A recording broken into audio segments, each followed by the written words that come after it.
জাতীয় কবি কাজী নজরুল ইসলামের সমাধির পাশে ইনকলাব মঞ্চের মুখপাত্র শরীফ ওসমান হাদির দাফন সম্পন্ন হয়েছে। বিকেল 3:30টার দিকে জাতীয় কবি কাজী নজরুলের সমাধি চত্বরে তাকে সমাহিত করা হয়। এর আগে দুপুরে জাতীয় সংসদের দক্ষিণ প্লাজায় হাদির জানাজা সম্পন্ন হয়। তার বড় ভাই জানাজায় নামাজ পড়ান। হাদির জানাজায় প্রধান উপদেষ্টা ডক্টর মোহাম্মদ ইউনূস, অন্যান্য উপদেষ্টা, রাজনৈতিক দলের নেতাসহ বহু মানুষ উপস্থিত ছিলেন। এরপর তার মরদেহ ঢাকা বিশ্ববিদ্যালয়ে নেওয়া হয়। জানাজার আগে দেয়া বক্তব্যে প্রধান উপদেষ্টা বলেন, শরীফ ওসমান হাদি মাথা নত না করার মন্ত্র দিয়ে গেছেন। এই মন্ত্র অন্তরের মধ্যে থাকবে।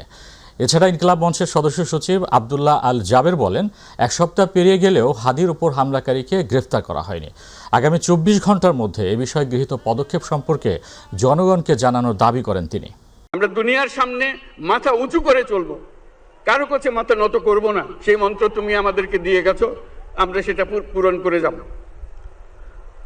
প্রিয় হাদি, তুমি নির্বাচনে অংশগ্রহণ করতে চেয়েছিলে এবং সেই নির্বাচনে অংশগ্রহণ করতে গিয়ে নির্বাচন কিভাবে করতে হয় তারও একটা প্রক্রিয়া জানিয়ে গেছে আমাদেরকে।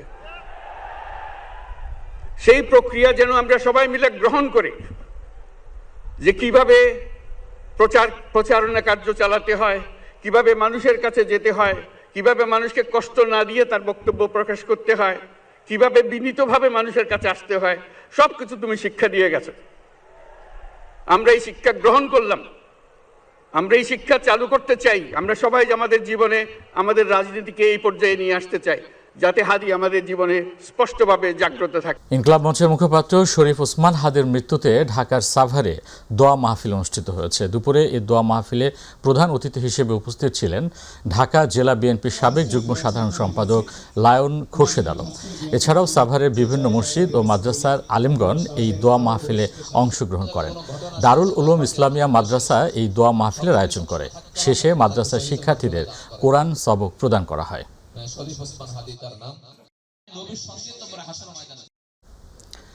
ইনকলাব মঞ্চের মুখপাত্র শরীফ ওসমান হাদির হত্যার প্রতিবাদে সর্বদলীয় ঐক্য পরিষদের আয়োজনে পটুয়াখালীতে বিক্ষোভ মিছিল ও সমাবেশ হয়েছে। শুক্রবার শহরের হৃদয় তরুয়া চত্বর থেকে একটি বিক্ষোভ মিছিল বের করা হয়। মিছিলটি শহরের প্রধান সড়ক প্রদক্ষিণ শেষে পুনরায় একই স্থানে এসে শেষ হয়। এরপর সমাবেশে ওয়েলফেয়ার ফাউন্ডেশনের চেয়ারম্যান আবদুল্লাহ আল নাহিয়ান সভাপতিত্ব করেন। এতে বক্তব্য রাখেন জেলা জামায়াতের আমির নাজমুল আহসান, গণ অধিকার পরিষদের আহ্বায়ক নজরুল ইসলাম লিটন সহ সর্বদলীয় ঐক্য পরিষদের বিভিন্ন নেতাকর্মীরা।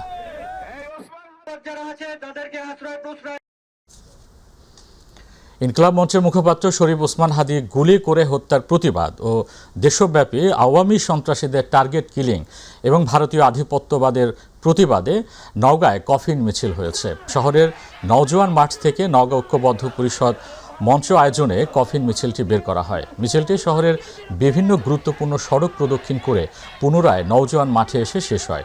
এর আগে বিভিন্ন মসজিদে ওসমান হাদির জন্য বিশেষ দোয়া করা হয়।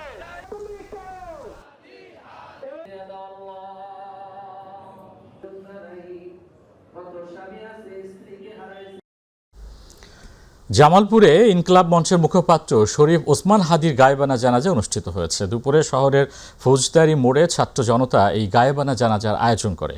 এতে ইসলামী আন্দোলন বাংলাদেশ জেলা শাখার সভাপতি মুফতি মুস্তফা কামাল, গণ অধিকার পরিষদ জেলা শাখার সভাপতি ইনকলাব ইকবাল হোসেন, সাধারণ সম্পাদক জাকির হোসাইন, জেলা ছাত্র দলের সাংগঠনিক সম্পাদক রাকিবুল হাসান রাকিব, বৈষম্য বিরোধী ছাত্র আন্দোলন জেলা শাখার সাবেক আহ্বায়ক মীর ইসহাক হাসান ইখলাস সহ অন্যান্যরা উপস্থিত ছিলেন। পরে জুলাই যোদ্ধা মোয়াজ আহমেদের ইমামতিতে গায়েবানা জানাজা অনুষ্ঠিত হয়।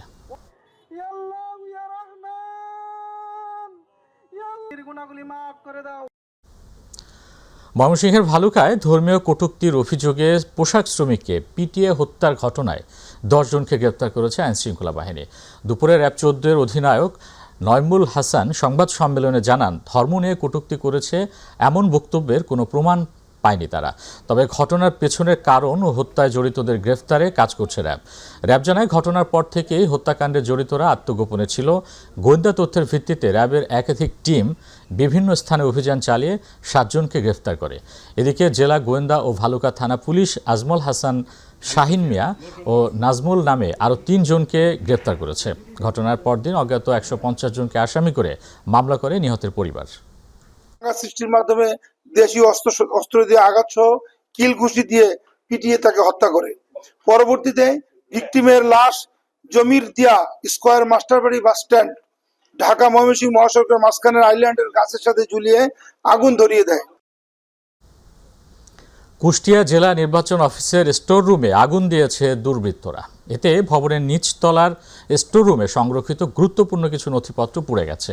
ভোর থেকে সকাল ৯টার মধ্যে কোনো এক সময় এই ঘটনা ঘটে। স্থানীয়রা জানান, ছুটির দিন থাকায় বিষয়টি অফিসের কর্মচারীরা তাৎক্ষণিকভাবে জানতে পারেননি। পরে ধোঁয়া উঠতে দেখে স্থানীয়দের বিষয়টি নজরে আসে। এরপর নির্বাচন অফিসের নাইট গার্ড ও স্থানীয়দের সহায়তায় আগুন নিয়ন্ত্রণে আনা হয়। এদিকে ঘটনার খবর পেয়ে কুষ্টিয়া জেলা প্রশাসক ইকবাল হোসেন, সদর উপজেলা নির্বাহী কর্মকর্তা রুকনুজ জামান সহ পুলিশের ঊর্ধ্বতন কর্মকর্তারা ঘটনাস্থল পরিদর্শন করেছেন। কুষ্টিয়া মডেল থানার ভারপ্রাপ্ত কর্মকর্তা বলেন, অগ্নিকাণ্ডের ঘটনায় তদন্ত শুরু করা হয়েছে। পরবর্তীতে বিস্তারিত জানানো হবে।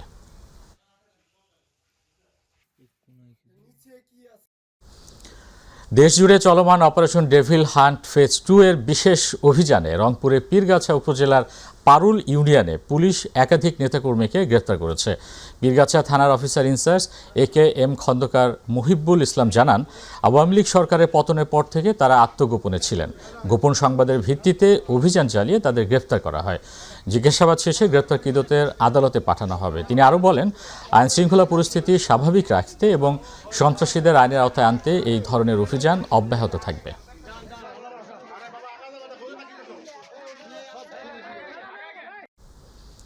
দিনাজপুরে চলমান ডেভিল হান্ট অপারেশন 2 এর অংশ হিসেবে জেলা আওয়ামী লীগের সাধারণ সম্পাদক মোহাম্মদ আলতাফুজ্জামান মিতাকে গ্রেপ্তার করেছে জেলা গোয়েন্দা police.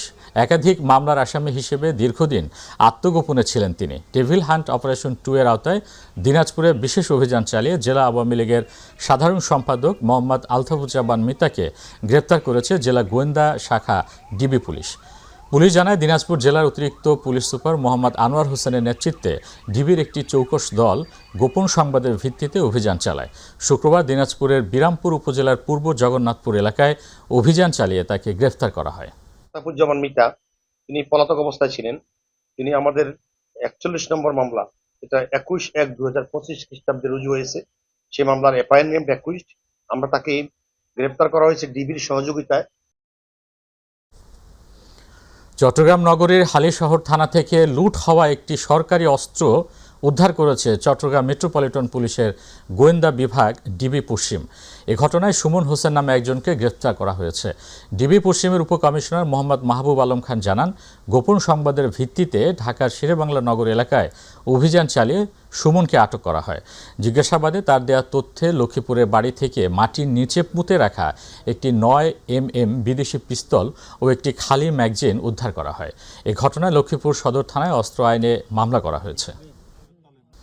Operation devil hunt phase 2 এর আওতায় কক্সবাজারের মহেশখালীতে বাংলাদেশ কোস্টগার্ড ও নৌবাহিনীর যৌথ অভিযানে 6টি দেশীয় আগ্নেয়াস্ত্রসহ সন্ত্রাসীকে আটক করা হয়েছে। গোয়েন্দা তথ্যের ভিত্তিতে মহেশখালী থানাধীন হোয়ানক ইউনিয়নের কেরুনতলি এলাকার গহীন পাহাড়ে মিন্টো বাহিনীর গোপন আস্তানায় এই অভিযান পরিচালনা করা হয়। অভিযানে 4টি দেশীয় পিস্তল, 2টি একনলা বন্দুক, তাজা গোলা, কার্তুজ ও দেশীয় অস্ত্র উদ্ধার করা হয়। আটক করা হয় মিন্টো বাহিনীর প্রধান সহযোগী আহসানুল্লাহকে। আটক ব্যক্তির বিরুদ্ধে আইনানুগ ব্যবস্থা প্রক্রিয়াধীন রয়েছে। গোয়েন্দা তথ্যের ভিত্তিতে বাংলাদেশ কোস্টগার্ড ও নৌবাহিনীর সমন্বয়ে মহেশখালী থানাধীন হোয়ানক ইউনিয়নের কেরুনতলি সংলগ্ন গহীন পাহাড়ে কুখ্যাত সন্ত্রাসী মিন্টু বাহিনীর গোপন আস্তানায় একটি যৌথ অভিযান পরিচালনা করা হয়। যৌথ অভিযান চলাকালীন উক্ত আস্তানা হতে 4টি দেশীয় পিস্তল, 2টি দেশীয় একনলা বন্দুক। ঝিনাইদহের মহেশপুরে বিপুল পরিমাণ ইয়াবা সহ 3 জনকে আটক করেছে পুলিশ। জব্দ করা হয়েছে মাদক বিক্রির টাকা ও বহনকারী 3টি মোটরসাইকেল। সকালে উপজেলার যুগিহুদা গ্রাম থেকে তাদের আটক করা হয়। পুলিশ জানায়, ওই গ্রামের দেলোয়ার হোসেনের বাড়িতে বিপুল পরিমাণ ইয়াবা মজুদ রাখা হয়েছে এমন সংবাদের ভিত্তিতে অভিযান চালায় পুলিশ। এ সময় বাড়ির মালিক দেলোয়ার পালিয়ে গেলেও আটক করা হয় তার স্ত্রী লাইলি বেগম, ছেলে লিমন হাসান ও পার্শ্ববর্তী জলিলপুর গ্রামের মেহেদি হাসান জিসানকে।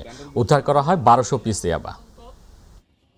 চট্টগ্রাম নগরে খাল দখল করে গড়ে ওঠা অবৈধ বাসাবাড়ি স্থাপনার বিরুদ্ধে কঠোর অভিযানের ঘোষণা দিয়েছেন চট্টগ্রাম সিটি কর্পোরেশনের মেয়র ডাক্তার শাহাদাত হোসেন। তিনি বলেন, সরকারি জায়গা অবৈধভাবে যা কিছু রয়েছে সবই উচ্ছেদ করা হবে, কাউকেই ছাড় দেওয়া হবে না। আজ কাতালাগঞ্জ এলাকায় মশক নিধন ক্রাশ প্রোগ্রাম ও পরিচ্ছন্নতা অভিযান উদ্বোধনকালে একথা বলেন মেয়র। তিনি জানান, হিজরা খালের সংস্কার কাজ চলমান থাকায় সাময়িকভাবে সড়কে পানি উঠছে, কাজ শেষ হলে সমস্যার সমাধান হবে।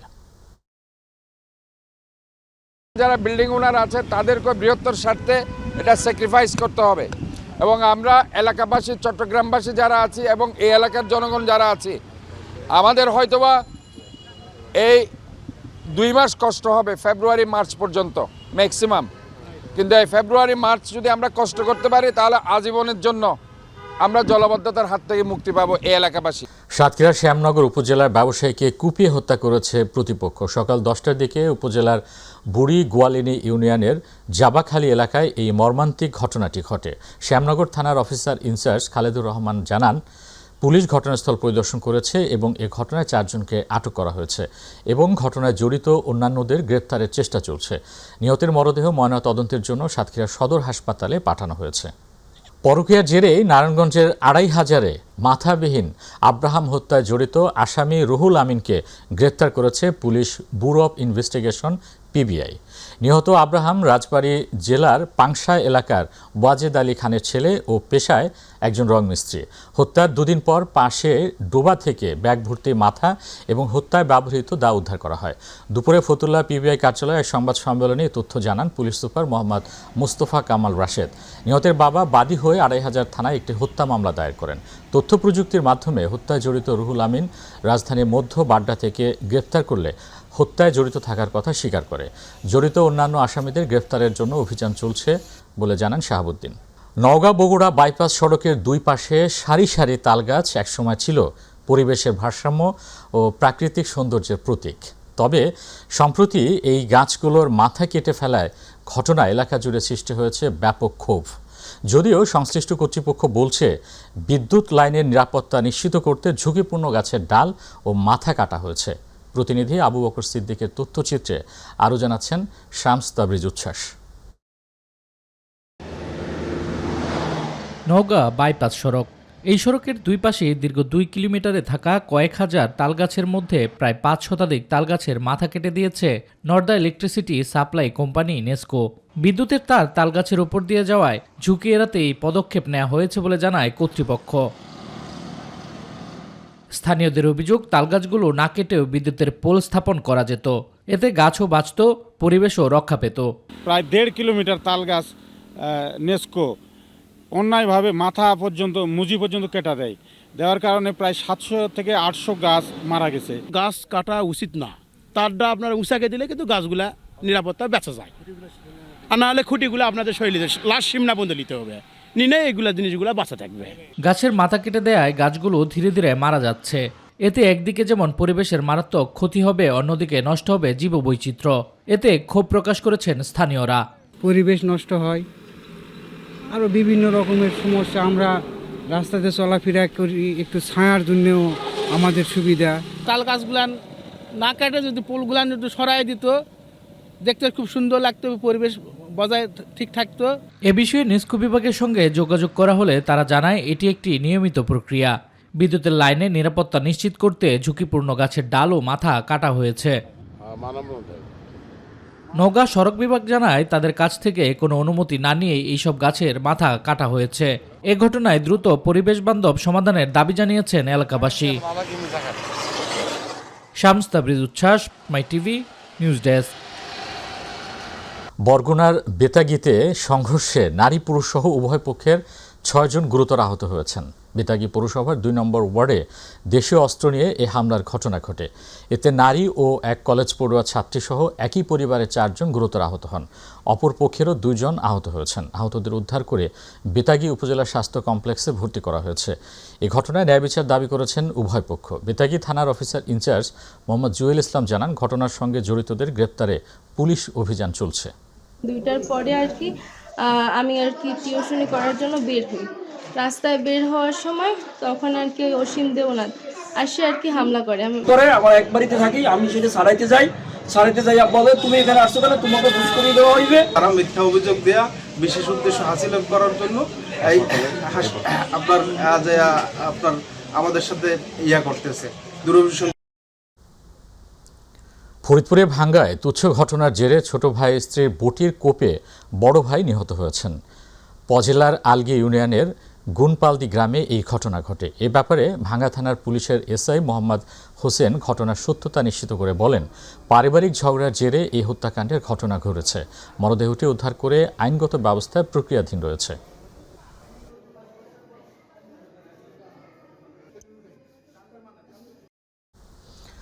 ঠাকুরগাঁওয়ে প্রস্তুতিমূলক পরিবেশ বান্ধব ইটভাটা পরিদর্শনে এসেছেন রংপুর বিভাগীয় পরিবেশ অধিদপ্তরের পরিচালক নূর আলম। সকালে সদর উপজেলার আকচা ইউনিয়নের বকেশের হাট এলাকায় অবস্থিত আধুনিক MM ব্রিক্স 3 ইটভাটা পরিদর্শনে আসেন তিনি। এ সময় ভাটার প্রোপাইটার আরিফুল ইসলাম জুয়েল সহ অন্যান্যরা উপস্থিত ছিলেন। এ সময় পরীক্ষামূলকভাবে শুরু হওয়া পরিবেশ বান্ধব কার্বন পিউরিফিকেশন প্ল্যান্টের এই আধুনিক ভাটার বিভিন্ন দিক ঘুরে দেখেন রংপুর বিভাগীয় কার্যালয়ের পরিচালক সহ তার টিম।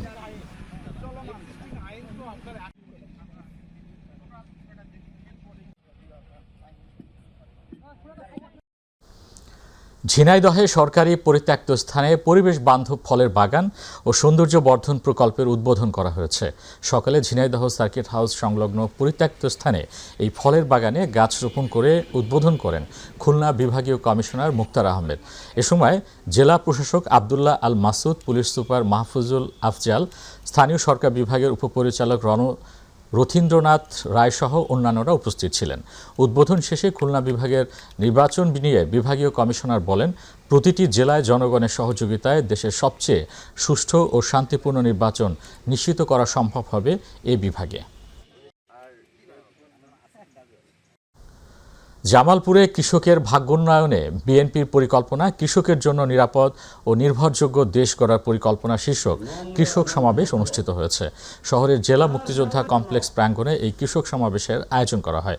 এতে জেলা বিএনপির সহসভাপতি শামীম আহমেদের সভাপতিত্বে জেলা কৃষক দলের সাবেক সাধারণ সম্পাদক বাবু বিষ্ণুচন্দ্র মণ্ডল, জেলা ছাত্র দলের সাবেক সভাপতি মাহবুবুর রহমান জিলানী সহ অন্যান্যরা বক্তব্য রাখেন।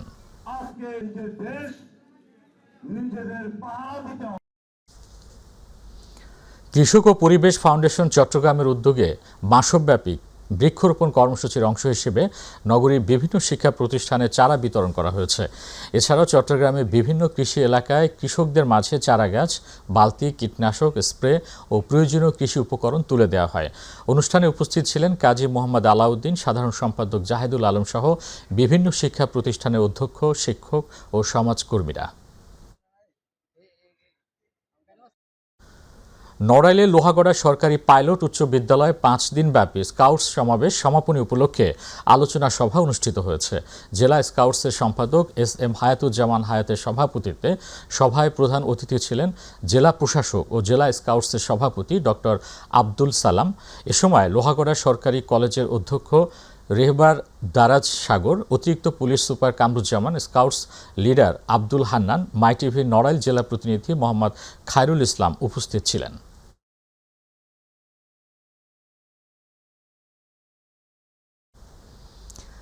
ঐতিহ্য হারাতে বসেছে গ্রাম বাংলার পিঠাপুলি এবং অতিথি আপ্যায়নের অন্যতম অনুষঙ্গ খেজুরের রস। একসময় গাছিরা খেজুরের রসের ভার কাঁধে নিয়ে ছুটে চলতেন বাড়ি বাড়ি, আর এখন ক্রেতারা গাছিদের কাছে ধর্ণা দিয়েও পাচ্ছেন না রস। ক্রমবর্ধমান বাড়িঘর নির্মাণ ও নির্বিচারে গাছ কাটার প্রতিযোগিতায় খেজুর গাছের সংখ্যা অনেকটাই কমে হারাতে বসেছে গ্রাম বাংলার এই ঐতিহ্য। আমাদের নোয়াখালী প্রতিনিধি ইউনুস শিকদার বাহারের তথ্যচিত্রে আরও জানাচ্ছেন মিফতা গালিব। শীত, রস, পিঠাপুলি দেশের গ্রামীণ জনপদে চিরাচরিত ঐতিহ্যের মধ্যে অন্যতম।